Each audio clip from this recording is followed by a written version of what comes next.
तुम्हाला कळलं पाहिजे कोण शाळेतलं जेवतंय आणि कोण बाहेरचं जेवतंय. पत्रावळी टाकून द्यायची. एकदा इकडे लक्ष द्या.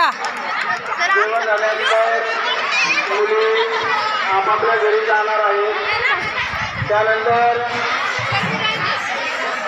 उद्या आपण या ठिकाणी बरोबर 11:15 वाजता शालेय गणवेशामध्ये येणार आहोत. उद्या सकाळी 11:15 वाजता विद्यालयामध्ये शालेय गणवेशामध्ये यायचे.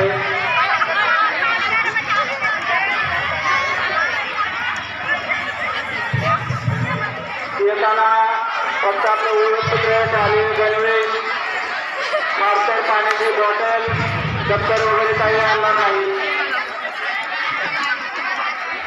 उद्या वेगळा कार्यक्रम आहे. 11:15 वाजता सर्वांनी उपस्थित राहायचे.